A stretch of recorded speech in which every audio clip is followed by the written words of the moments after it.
So what is the agenda for today? We'll do three things. Okay. Number one, we'll look at syllabus completion plan. What is meaning of syllabus completion plan? That what we have done till now and what we plan to do. Number two, few pointers on how to prepare. Number three, there are few things which are subject specific which we would share with you. And finally, anything which you want to ask. So our plan is that we want to wind up everything in around half an hour. So we will not waste any time.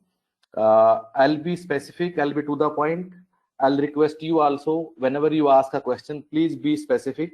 Please do not ask anything which we have already discussed in our previous classes. Okay, great. So should we get started? Okay, nice. So guys, before anything else, please make sure that everyone has gone through our videos on preparation.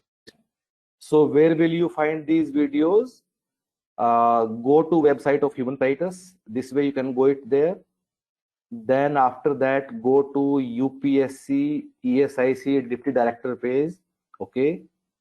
On this page, you will see number of videos like here, topic wise preparation strategy, part 2, part 3, part 4, part 5, part 6, part 7, part 8, 9, 10, 11, 12, 13.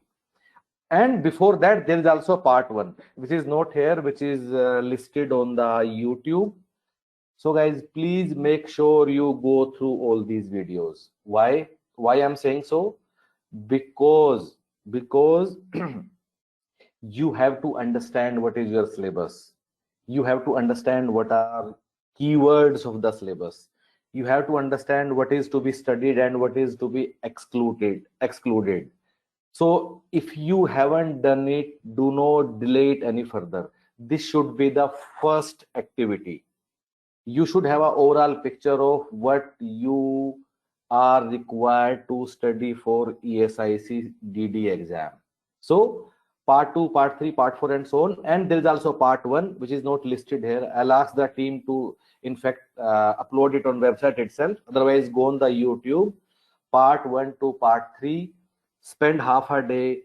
Please go through all of them. It is very, very important to go through all of them, because you should have this overall feeling of what is part of your syllabus. This is the first step. And in fact, this is true for any competitive exam, that you should be knowing what is included in your syllabus. For example, if I say you what is your syllabus for HRM, then for example, if I say what is your syllabus for HRM, then in that case, it should automatically come to your mind that my syllabus of HRM starts with introduction to HRM. Then what I do HR planning. Then I do then I do recruitment. Then I do selection. Then I do orientation or induction, whatever you might call it. Then training and development, compensation management, performance appraisal, discipline, domestic inquiry, and so on. Guys, you should have overall feeling of the syllabus. It is very, very important. If you haven't done it, please do it. This should be your first activity, the most important. Okay, great. So guys, let us look at what we have done till now and what we plan to do. So this is our syllabus, and so we started this course around 5th of October. Today we are around 15th of November. Then let us put another deadline of 15th of December, and then let us put 31st of January. Okay, so these are a few timelines. So let us see what we have done till now and what we plan to do. So guys, we started from here. For marketing, we have completed or almost completed the syllabus by now.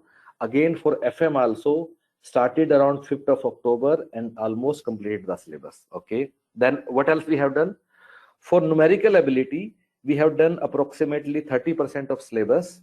So for numerical ability, we are starting around 5th of October and it will go on till approximately, you can say approximately by December end or something, it will get over. So around 30% syllabus we have done for numerical ability. Let us look at computer. So around 50% we have done. Okay, and I think again this should be over by first week of December. This is what we have done till now. We are remaining topics are yet to be done. What is plan of remaining topics? Let us look at that as well. So HR we are starting around 15th of November and it will go on till sometimes I think mid-January or something. Then we, although we told you that we will not teach you polity because of lack of time, but we have decided to include polity classes also. Again, they are also starting from 15th of November, polity classes, and I think they will get over by 15th of December. Then RTI is anyway is a very short topic. Other than this, guys, other than this, what we plan to do in future, let me tell you that as well. So we'll start OB around 15th of December. We'll start accounting also around 15th of December. Then we'll start public ad also around that time. And current events and freedom movement, anyway, we are not teaching. RTI will do a class. It will be a single class only of 2-3 hours. So this is the overall plan of the syllabus. Okay. So guys, we are starting a new batch. New batch means what? That you guys, those who are not enrolled for live classes, they can enroll now. And for you guys, what we'll do? Of course, you will join the current batch only. Yes, general science also, Piyush is asking, general science also we will not be teaching. So guys, please look at the website to understand which topics are we teaching and for which topics we are giving you only recorded videos. Yeah, so general science also should be written here. So we will not do this in class. Okay, so guys, I'll come to these things also. Then there is another topic, English also. Okay, so okay, let me come to that we are starting a new batch from 15th of November. So you guys will join our existing batch only. So what we'll do for you guys we'll do marketing and FM classes again in the month of December. Of course, those who are already in the current batch, even they are also welcome. They can also join the same batch if they feel that they would like to go through FM and marketing classes, live classes once again. And of course, whatever we have done for computer or numerical ability, even that will also be covered again. So in a way, we are starting a new batch 15th of November. Okay. So whatever we have done till now, this green part, whatever we have done till now, so everything will be done once again. If you want, you can attend classes once again. Of course, if you are joining a new batch, then you can join it.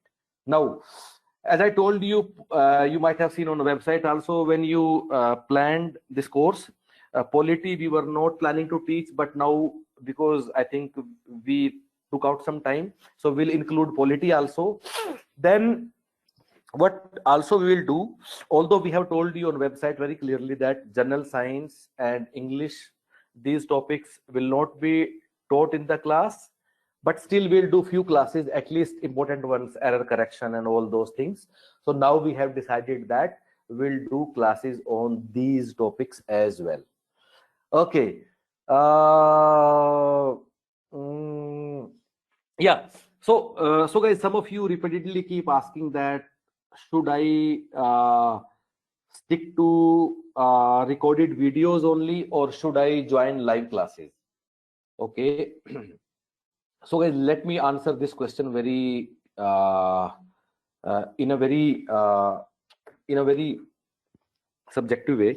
See, thing is that there are three additional things which you get when you come for live classes in comparison to recorded videos, and those three things are: number one, you get to speak to the teacher, so you can ask your doubt.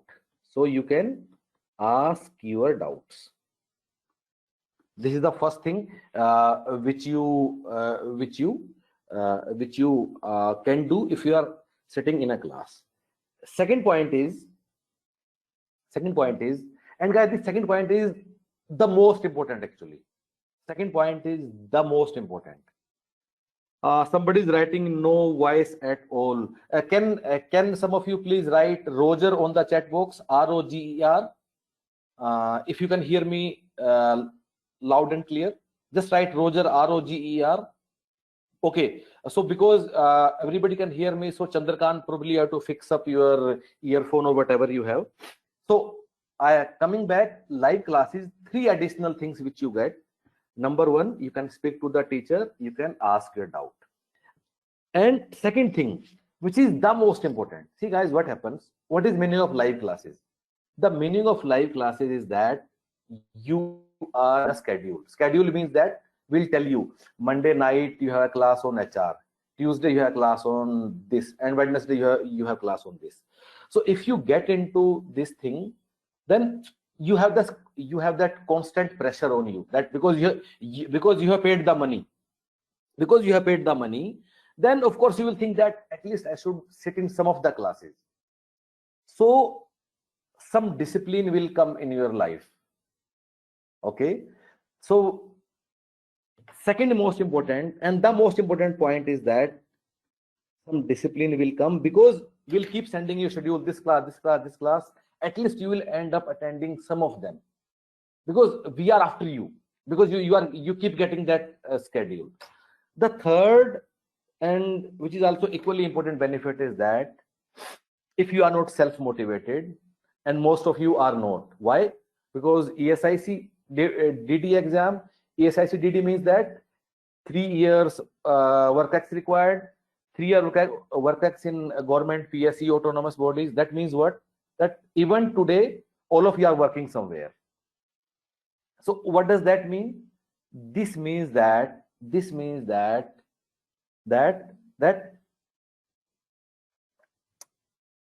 you already are occupied somewhere. So if you attend these classes, at least some part, although maybe that number can vary. So for somebody 80%, for somebody 30%, but at least some part of your syllabus will get covered with us, and this is very important. So third benefit is that you will get in a schedule. So these three benefits are there if you come from live classes. Next thing, guys, see again, and this is very important, because I have been speaking to some of you that and especially for these subjects like marketing, FM, HR, OB, accounting, how you should be studying them. So these are typical management or commerce subjects which we study in your MCOM or MBA classes. But guys, here our approach is entirely different. When you sit in a MBA class or a MCOM class, what happens? How usually professors are teaching you? So they will start on a topic and they will complete that entire topic, giving you a lot of case studies, examples, and all those things. So on a single chapter, maybe they will spend 4 hours. On a single chapter, they will spend maybe 4 hours. What our approach is, and because we have been doing these competitive exams for different objective exams, not ESIC, but different exams like UGC NET, HR officer, marketing officer. So what is this specialty about objective type competitive exams? That you have to remember keywords and their meanings. Keywords and their meanings. On the other hand, the way people learn in MBA or MCOM classes, detailed case studies. So what we do, we cover in your MBA class, the teacher was covering one chapter in maybe 4 hours. Here, what we are doing, we are covering 3 chapters in 2 hours. What that teacher is doing, again, I'll repeat, one chapter in 4 hours. What we are doing, 3 chapters in 2 hours. And guys, we have specially trained our teachers to teach like this, the keyword based approach, which you might have seen in your marketing classes or FM classes. So because we are conducting these classes in this way, so some of you might struggle a bit in some topics, like maybe accounting or OB. For accounting and OB, you will definitely have longer classes. Teachers will spend more time. If we are finishing entire marketing in maybe 25 hours, accounting will take maybe 40 hours or 50 hours. Similarly for OB. But even in case of marketing or FM, if you feel that you want to learn in detail, although that is not advisable, because you have to understand the keyword meaning, because it's an objective type exam. So still, if you are very keen, do join these classes, which we'll do in December again for these topics. They will be for management, optional for civil services. Teacher will take a lot of time, will tell in detail, and you can go and do that. Of course, that will take more time, but it's your choice. You can do that if you feel that you are not able to understand. Although, see, what my personal advice is, if you are not able to understand any term or anything, immediately go and Google it immediately and get over with it. Move on to the next topic. Okay, so let me come to the next point. Yes, next point. Some of you have been asking us that make a study plan for me or make a preparation plan for me, and we tell you no, we will not do it. So guys, हम ऐसा क्यों करते हैं? Because all of you have different level of understanding, and I'll give you one example. आप में से कुछ लोग ऐसे हैं जिन्होंने कभी MBA का कैट का तैयारी किया है, ठीक है? अगर मॉडरेटली भी वो लोग अच्छे हैं, उन लोगों का मैथ्स इतना अच्छा है कि यूपीएससी ESIC के लिए जो न्यूमेरिकल एप्टीट्यूड में मैथ्स का लेवल चाहिए, तुम लोगों को एक भी दिन पढ़ाई करने का जरूरत नहीं है. You don't have to study even a single day. सीधा एग्जाम में जाना, तुम्हारे 15 में से 13-14 सवाल ठीक हो जाएंगे. Similarly, some of you have got very good like English medium background. लोग अच्छे से DU के अच्छे कॉलेज से पढ़े हैं, स्कूलिंग आल्सो उनका अच्छे कॉलेज से हुआ है. सो मे बी तुम लोगों को इंग्लिश करना ही नहीं है, because the level of difficulty which is there in the English, it will be like a cakewalk for you. So अब अगर कोई ऐसा है जो मैथ्स एप्टीट्यूड में इतना अच्छा है, या कोई इंग्लिश में कोई है, उसको एक भी दिन पढ़ने का नीड नहीं है, so your plan will be different from somebody else. किसी दूसरे आदमी को जिसको एप्टीट्यूड में प्रॉब्लम है, जिसको हम लोग क्लास में धीरे धीरे हम लोग करके सिखा रहे हैं, उसको कम से कम एप्टीट्यूड पढ़ने के लिए 40 घंटे चाहिए. और तुम्हें सिमिलरली फॉर इंग्लिश तुम्हें छूना भी नहीं है, पिछले 2-4 पेपर देख लो, बस हो गया. कुछ लोग हैं जो MBA बैकग्राउंड से हैं, वो पूरा HR का बुक जल्दी खत्म कर देंगे, कुछ नहीं है उन्हें ज्यादा time. So guys, please identify your strength and weaknesses, और सब लोग अपना अपना प्लान बनाइए. And anyway, specially you guys, specially this batch, इस बैच में जितने सीनियर लोग हैं, सीनियर का मतलब है they have seen some life, 3 साल का work ex in a PSU और अ गवर्नमेंट और ऑटोनोमस आपको काफी मैच्योर कर देता है. So you know where do you stand. You are not in class 10th की आपको एक टाइम टेबल चाहिए. So guys, please make a plan, लेकिन उस प्लान पे अब काम करना शुरू कर दीजिए. अगर हमने अपना प्रिपरेशन 1 अक्टूबर को शुरू कर दिया था, बुक्स तो आपको शायद 15-20 सितंबर से मिलनी शुरू हो गई थी. आज हम 15 नवंबर पे हम लोग आ गए हैं. अगर आप में से कुछ लोग ऐसे हैं कि जिनका एक भी टॉपिक आज तक खत्म नहीं हुआ, चाहे मार्केटिंग है, चाहे HR है, कुछ भी है, तो guys, it's really bad. Please understand, it's a competitive exam. Please understand, you are working somewhere, आपको टाइम भी कम होगा. थोड़ा थोड़ा करके रात को 1 घंटा 2 घंटा, जब भी सुबह मिले, टाइम मिले, वो मिले, जहां भी आपको थोड़ा सा टाइम मिले, अपना पढ़ाई शुरू कर दीजिए। अब तक कम से कम 1 2 3 कुछ चीजें खत्म हो जानी चाहिए थी, डिपेंडिंग अपॉन योर प्लान। अगर ऐसा नहीं हुआ तो I don't know what you guys are doing. And I tell you a story की, आई टेल यू अ प्याज स्टोरी बाद में। तो you guys are part of that प्याज स्टोरी। आई डोंट नो, मैंने पहले भी तुम लोगों को बताया होगा। अगर किसी का अभी तक सिलेबस में एक टॉपिक भी खत्म नहीं हुआ है, I don't know what you are doing. You are not serious और व्हाटएवर। सी, बात वो नहीं है कि you are not serious. Anyway, तुम सबका मतलब तुम सबका नौकरी लगा हुआ है, सैलरी भी आ रही है, 30 तारीख को एसएमएस आता है, टिंग, राइट। लेकिन सिलेक्शन नहीं होगा। सिलेक्शन नहीं होने से ऐसा नहीं है कि तुम्हारा दाल रोटी रुक जाएगा या कुछ जीवन में हो जाएगा। लेकिन सैड पार्ट इज कि तुम अगले 3-4 महीने हाफ हार्टेडली अपना टाइम वेस्ट भी करते रहोगे और फिर सिलेक्शन नहीं होगा। उससे अच्छा तो वो लोग हैं जिन्होंने पढ़ाई नहीं किया और कुछ किया लाइफ में। This is what is sad about it. So do not be part of that प्याज story. I tell you in pyaaz story जब हम क्लास खत्म करने वाले होंगे। So make your plan. What is the next agenda, guys?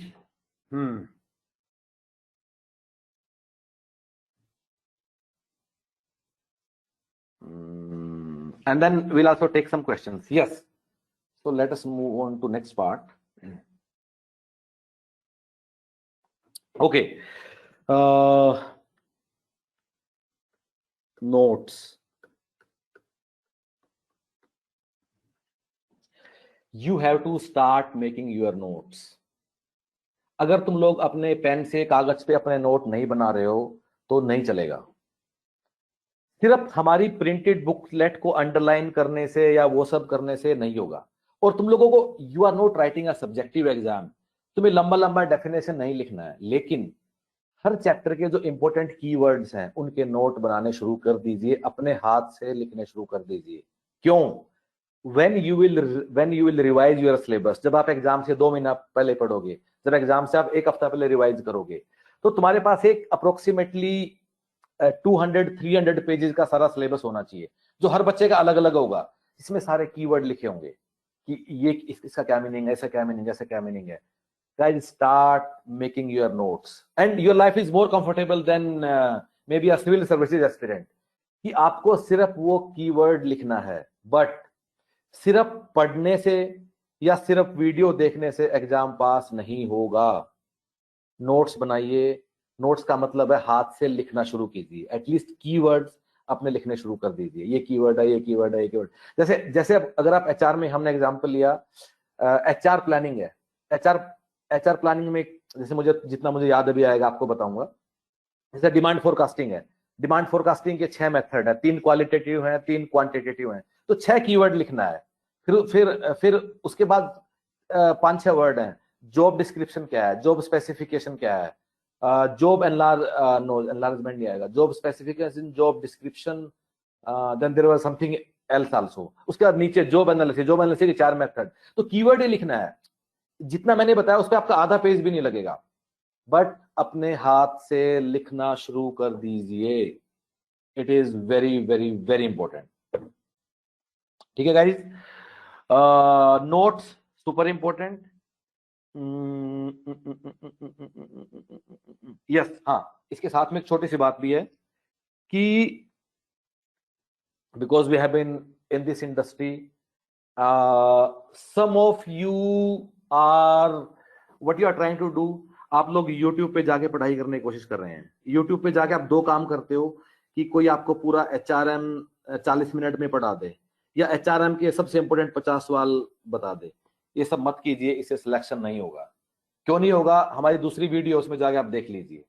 दूसरा काम, ये टेलीग्राम पे आप जाते हो, फिर कुछ PDF इकट्ठा करते हो, ये सब करते हो, ये सब हरकतें बंद कर दीजिए, इससे भी सिलेबस खत्म नहीं होगा। Go to your traditional method of studying from a book, making a note. जैसा आप लोगों ने क्लास 8, 9, 10th, 11th, ग्रेजुएशन में धीरे धीरे चेयर टेबल में बैठ के पढ़ाई करते थे, please come back to that. Please come back to that. उससे सिलेक्शन नहीं होगा। Come to your traditional method of covering syllabus, वही काम करेगा। There is no shortcut. किसी को भी नहीं पता कि इंपॉर्टेंट सवाल कौन से हैं एचआर के, किसी को भी नहीं पता है। अगर कोई बता रहा है कि ये इंपॉर्टेंट सवाल हैं, तो he is fooling you. In fact ठीक है, वो जो भी कर रहा है, you are fool. you can't get into these things, and it will take time। बजाय कि आप एचआर का पूरा सिलेबस 2 घंटे में या 3 घंटे की मैराथन क्लासेस में करने की बजाय करने की कोशिश कीजिए, उससे अच्छा 3 घंटे में एचआर के 2 चैप्टर पढ़ लीजिए, कम से कम एक सवाल पक्का ठीक हो जाएगा। उससे तो कुछ नहीं होगा उस मैराथन 3 घंटे वाले उससे। Come to traditional method of studying.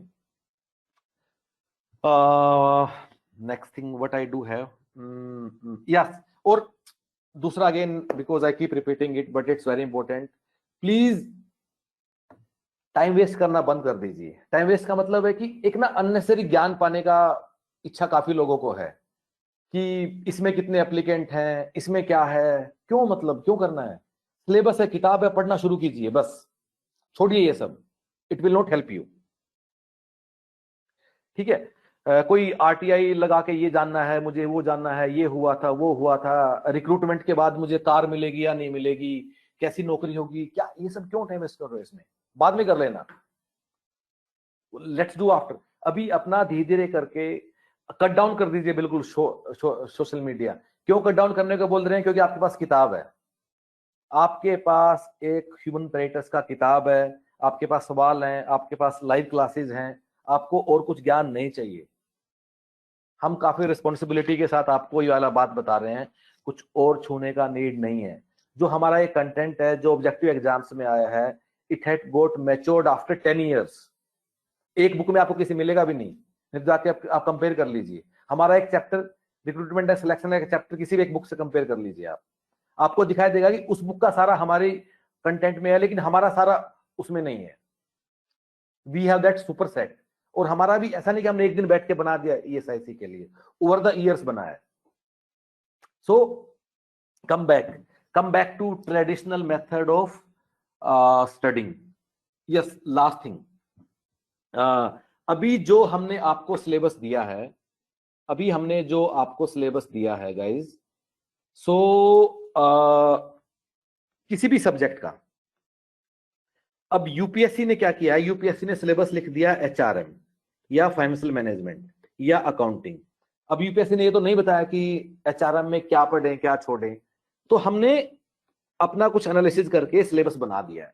But we are very well cognizant of the fact कि आपको जितना रिक्वायर्ड है ना, हमने उससे आपको हल्का सा एक्स्ट्रा ही दे दिया है। थोड़ा सा हमने अराउंड 20% हमने आपको एक्स्ट्रा पढ़ने को बोल दिया है। अब एक्स्ट्रा क्यों पढ़ने को बोल दिया है? क्योंकि यूपीएससी का एग्जाम थोड़ा अनप्रेडिक्टेबल होता है, हमने जानबूझ के ये सब चीजें किया है। तो मैं इसका आपको एग्जांपल देता हूं मैं आपको, and it's a very nice example. UPSC EPFO का एग्जाम हुआ था, ठीक है? तो ये वाला एग्जाम हुआ पहले 2017 में, और फिर ये एग्जाम हुआ 2021 में। तो इसमें एक अकाउंटिंग का टॉपिक था, जो कि आपके सिलेबस में भी है, अकाउंटिंग, ठीक है? सो जो 2017 का पेपर हुआ, उस पेपर में हमने अकाउंटिंग के क्वेश्चंस का एनालिसिस किया, तो हमने उसमें देखा कि 15 सवाल आए थे। 15 में से 1-2 सवाल तो थे 11th-12th लेवल के, ठीक है? उसके बाद कम से कम 9 या 10 सवाल थे सीए फाउंडेशन लेवल के, सीए फाउंडेशन, और 2 या 3 सवाल थे ब्रांच अकाउंटिंग वगैरह के, जो थे सीए इंटरमीडिएट लेवल के।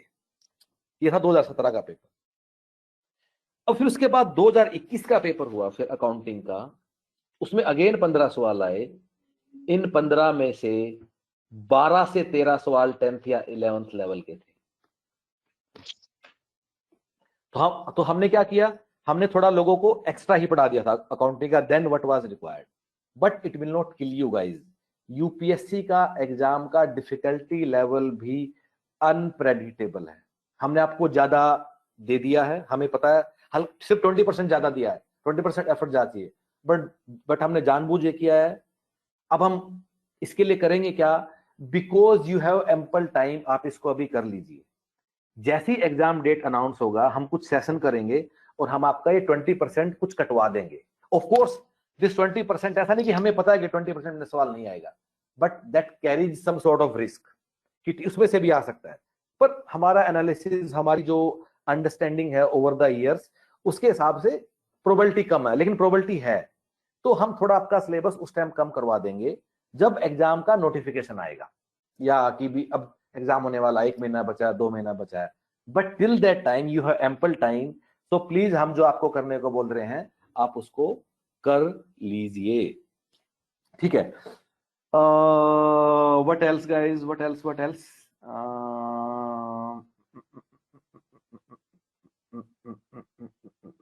या दैट्स ऑल जो कि हमें डिस्कस करना था। अगेन आई एडवाइज यू, अगर आप सिर्फ स्टडी मटेरियल में हैं, please come for live classes. उसमें नहीं आना तो कम से कम रिकॉर्डेड वीडियो में आप आ जाइए, you will get the value. जब जब जब हमारी मार्केटिंग की टीचर आपको मार्केटिंग के पूरे 3 चैप्टर 2 घंटे में कंसाइज करके and in a story way, in a very nice way आपको जो एक्सप्लेन करेगी ना, it will really be easier for you to understand things. It will be really easier for you. Okay.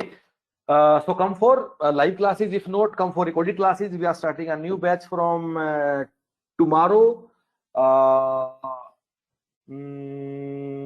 Okay. Now we'll take your doubts.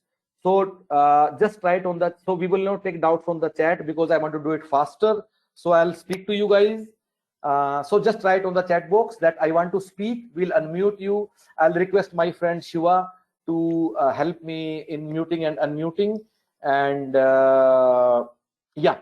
So Shiva, with whom do we start first? Let's see. We'll start with Upasana. Hello, am I audible, sir? Yes, Upasana, we can hear you.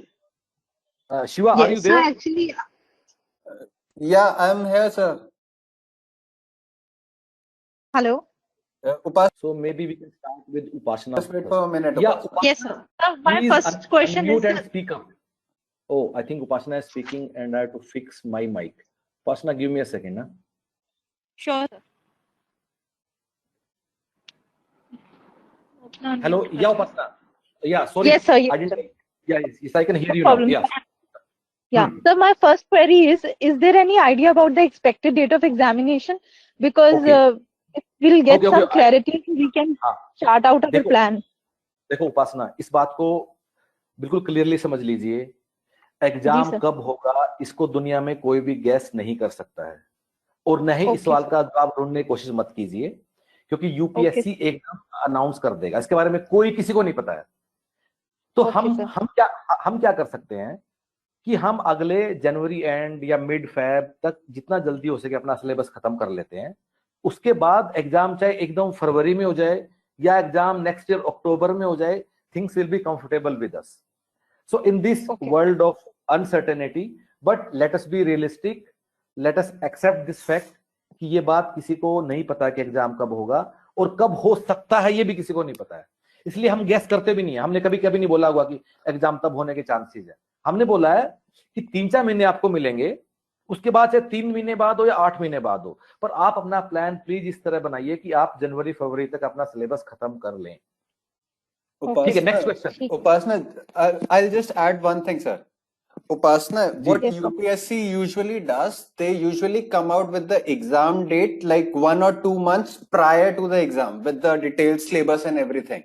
But if you look at all the keywords that they have initially mentioned in their advertisement for the exam, you'll understand that you cannot complete this entire syllabus in a time frame of 1 month, 2 months. So it's always better that you remove that thought of I have to find out when the date of the exam is and start preparing for it. So even if somebody tells you that the exam is after 1 month or 2 months, you are already done with most of your syllabus, so that the remaining portion can be finished and then you can revise it quickly. It will be better for you rather than waiting for the exam date to come out so that you can plan out. Some people are predicting in December or January, so that is why I got panicked. If it was December or January, they would have already come out with the exam date by now. We are already in the middle of November. They are not going to tell you that the next week Sunday is your exam, right? Yes. Think about it that way. Thank you, sir. Shiva thank you so much guys. ये शिवा ने बहुत important बात एक मतलब हमें बताई है कि ना, और ये होगा, सिर्फ बताई नहीं, ये होगा क्या कि काफी लोग ना पढ़ाई, काफी क्या मेजोरिटी जनता पढ़ाई नहीं कर रही है, एग्जाम डेट आएगा और वो पढ़ना शुरू कर देंगे। लेकिन अनफॉर्चुनेट बात क्या, जो भी शिवा ने बताया है, उस टाइम आपको 1-1.5-2 महीना ही मिलेगा और उसमें सिलेबस नहीं होगा, और फिर तुम्हारे साथ प्याज वाली स्टोरी होगी। प्याज वाली स्टोरी अभी हम करेंगे जब when we are done with serious talk. ठीक है? Okay, so the next one is Ashwani Pandey. Ashwani, please unmute yourself. Hello, sir. Am I audible? Yes, Ashwani, Yes, we can hear you. Sir, you just told that new batch is coming from tomorrow. Please, can I know some details about that? If I want to join in that. Actually, I have recently joined 6 to 7 days ago. हाँ सुनो अश्वनी, एक बिल्कुल सीधी सी बात है, जो अभी on going batch है उसी में हम आपको विल एनरोल यू, ठीक है? लेकिन अब तक जो टॉपिक्स आज तक हम करवा चुके हैं उनको हम दोबारा फिर आपको दिसंबर में करवाएंगे। मतलब ये सर जो नया बैच आ रहा है, अगर मेरे को इसमें मिल जाए ज्वाइन करने को, मतलब ठीक है, मैं इसके बारे में आपसे अलग से भी बात कर लूंगा। Just wanted to know about कि ये मतलब ये कितने, वैसे ही 4 महीने का वैसे ही रहेगा बैच, ये कल से जो आ रहा है आपने बताया? मतलब अप्रोक्सीमेटली आप हाफ मंथ बाद खत्म होगा अप्रोक्सीमेटली बाकी लोगों से। हाँ, बिकॉज हम एक डेल्टा आपको दोबारा कराना ना, जो अब तक कर लिया है। जैसे 1 अक्टूबर से हमारा चालू हुआ है, उसी टाइप से ये अपना 15 नवंबर से रहेगा मेरे ख्याल से। हाँ करेक्ट। तो ऐसा होगा कि जैसे बाकी नॉर्मल जो पहले वाला बैच है उनकी शायद हफ्ते में 4 क्लास होंगी, तो आपकी 6 क्लास होगी, ऐसा कुछ होगा। सी अगेन गाइज, हमारा इंटेंशन, हमने नए बैच शुरू तो कर दिया है क्योंकि हमें काफी लोगों ने बोला था कि कर दो, लेकिन तब भी we are very cognizant of the fact कि हमें जनवरी एंड के आसपास, फरवरी मिड तक सिलेबस खत्म करना है। हम ऐसा नहीं कर सकते कि अब दिसंबर में एक बैच शुरू कर दें और अप्रैल तक चलेगा, because we don't want to put you in a risky situation. तो ये नए बैच का मतलब है कि you will have more classes than others, लेकिन कंप्लीशन टाइम ऑलमोस्ट सेम होगा, हाफ मंथ का डिफरेंस होगा। ओके, लाइव क्लासेस मुझे मिल जाएंगे, इसके लिए मैं बोल रहा था। लाइव क्लासेस एकदम फ्रेश से स्टार्ट करेंगे और एक डिसिप्लिन से रेगुलर स्टार्ट कर पाएंगे, इसके लिए मैं चाह रहा था। बिल्कुल, definitely. So guys, who else? Yeah, thanks Ashwini. Yeah, who else? So next one is Chandrakant. हाँ जी चंद्रकांत, बोलिए।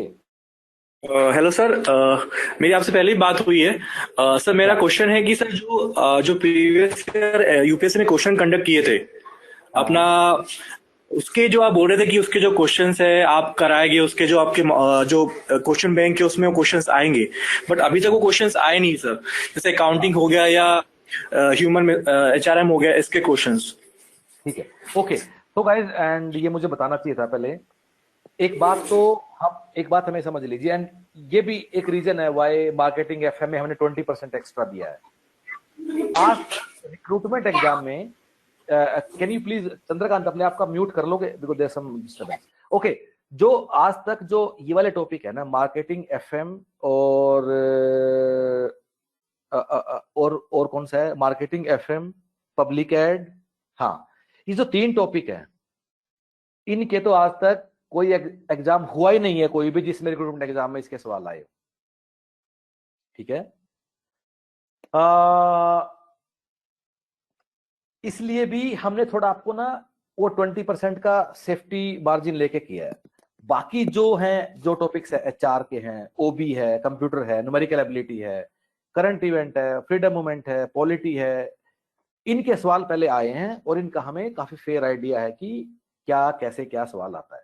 ठीक है, coming back to Chandrakant question, तो गाइज हम लोग एक एक्सरसाइज कर रहे हैं। हम लोग क्या कर रहे हैं कि पिछले 7-8 साल में जितने भी रिक्रूटमेंट एग्जाम हुए हैं, अप्रोक्सीमेटली 17-18 पेपर हुए हैं, तो उन सारे एग्जाम्स में जितने भी क्वेश्चन इन सारे टॉपिक्स के थे, जो ये आपके सामने ये वाले जो आपके सिलेबस में टॉपिक है, सिर्फ इनके सवाल हम अलग से उठा के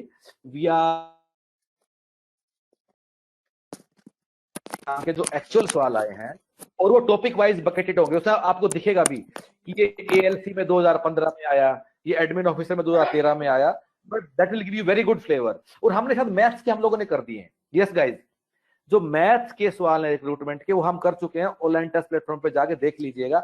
बाकी टॉपिक्स के हमारी टीम अभी काम कर रही है, they will come to you. Yes, guys, who else? So Priya is saying, requesting you to repeat 8 tips in English. So Priya, that will take some time. So maybe you can get connected to us later, or बाद में I will somebody will speak to you one by one, because we have a large class, so it will be a like repeat for everybody. So what Priya wants, guys, that everything in English. So maybe Priya get in touch with us later and we can do it. Okay, for you. Yeah. Okay, who else? Shiva, whom do we have next? Let's talk to Chinu. We haven't talked to Chinu yet, right? Yes. Yeah, Chinu, please.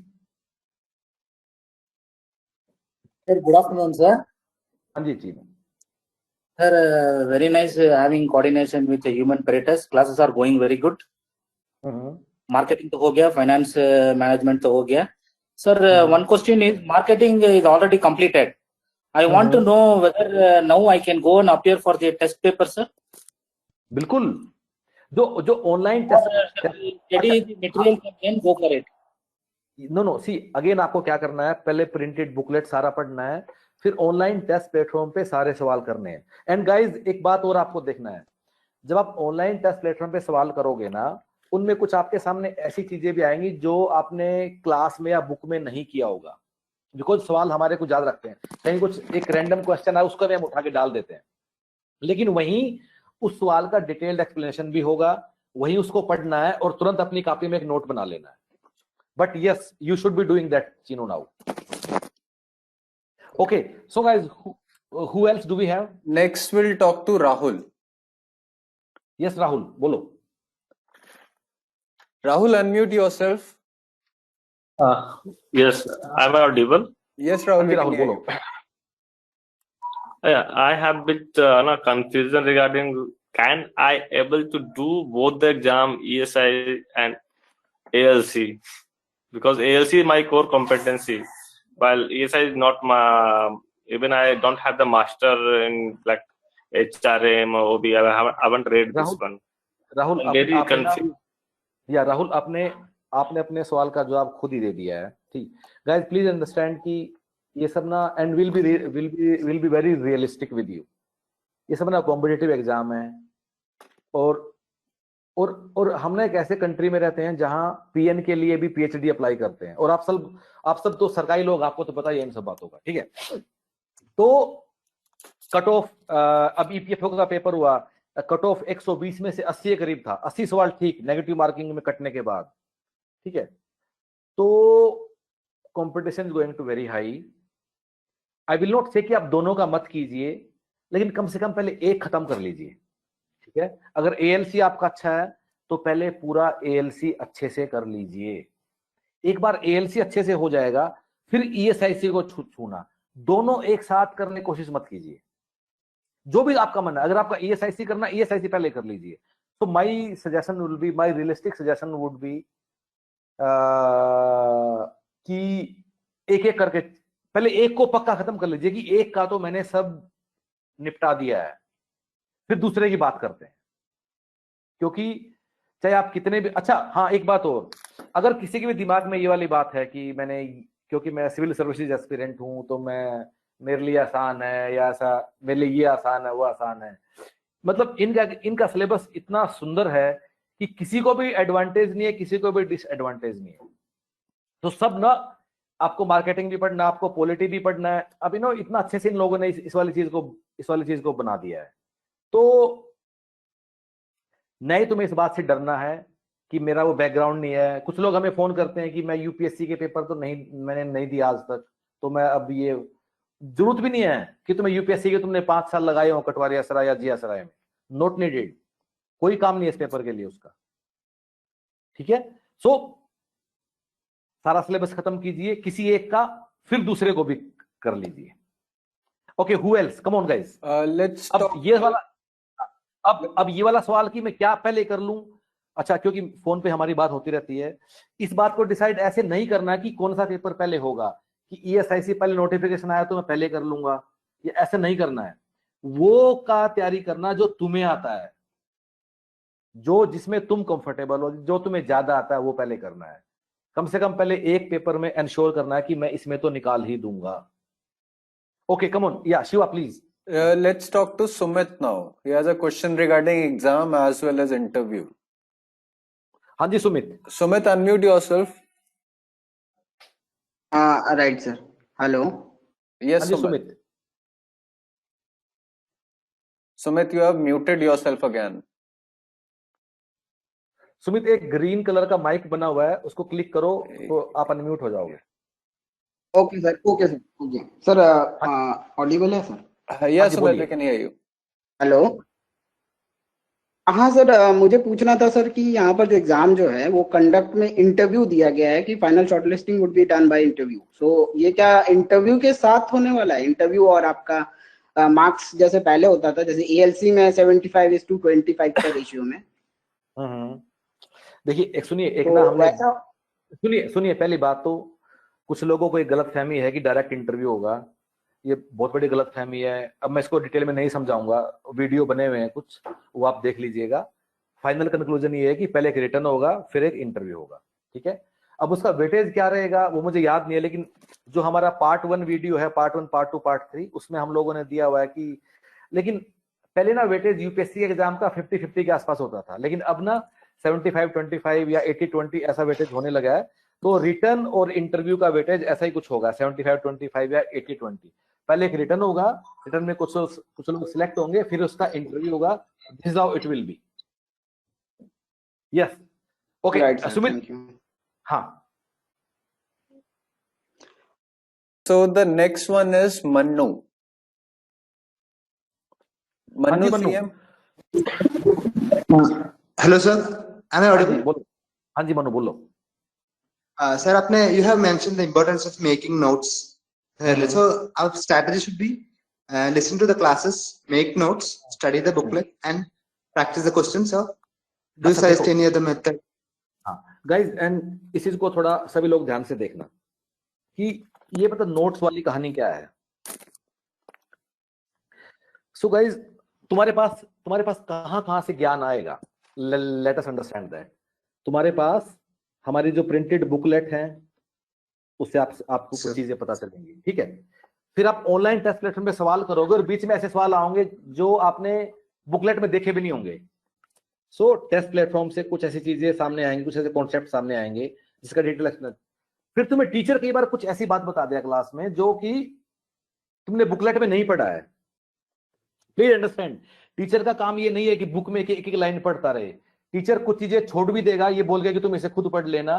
Teacher कुछ extra चीजें बताएगा। Teacher का अलग style होता है। It is just like हम सब के पास बुक्स होती है, फिर हम स्कूल कॉलेज में टीचर कुछ बताते हैं तो they don't go line by line, ठीक है। अब गाइज तुम्हें क्या करना है कि तुम्हारा नोट्स का डेफिनेशन क्या है कि बुकलेट से कुछ कीवर्ड आएंगे, यहां से कुछ कीवर्ड आएंगे, यहां से कुछ कीवर्ड आएंगे, और इसको बोलते हैं तुम्हारा notes. This is your final compilation. तो कहीं भी तुम्हें कुछ ज्ञान में भी कुछ ऐसी चीज जो कहीं नहीं कवर हुई है ना, यहाँ ये ना हमने कभी की नहीं, हम लोग भूल गए। हम लोगों ने कोई टॉपिक कॉन्सेप्ट, एक अच्छा टॉपिक था, हम उसको डालना ही भूल गए। हम आपको सोशल सिक्योरिटी की स्कीम का आते, कोई स्कीम हम भूल गए भाई डालना, चलो हमसे गलती होगी। वो स्कीम तुमने कहीं पढ़ ली, सोशल सिक्योरिटी अच्छी स्कीम है, तो बाहर वाली स्कीम भी जाके इस नोट्स में डालना है। This is what purpose of your notes is that okay guys? Okay, so we'll take the next question of Rehana. Yes Rehana बोलो। Rehana, unmute yourself. Hello. Sir, good afternoon, sir. Sir actually मैं classes को attend करना थोड़ा मुश्किल हो, time नहीं मिलेगा, तो इसलिए सिर्फ मटेरियल का पैकेज ले रही हूँ। फिर भी पूरा कवर हो जाएगा ना? Like see from coverage point of going to miss anything like see from coverage point of view से we deliberately haven't excluded anything. हमने ऐसा नहीं किया कि कुछ मटेरियल में कम कर देते हैं कि हम क्लास में ही बताएंगे, ऐसा नहीं है। सो do not worry about that. From coverage point of view, the value of classroom or recorded videos is to make your life easier. उसका वैल्यू कुछ एक्स्ट्रा पढ़ाना नहीं है, उसका वैल्यू आपको आपकी आसान करना तैयारी, बस इतना ही पर्पज है, ठीक है। Okay next. Okay, so next one will take Raghav. Raghav just went offline. So, okay.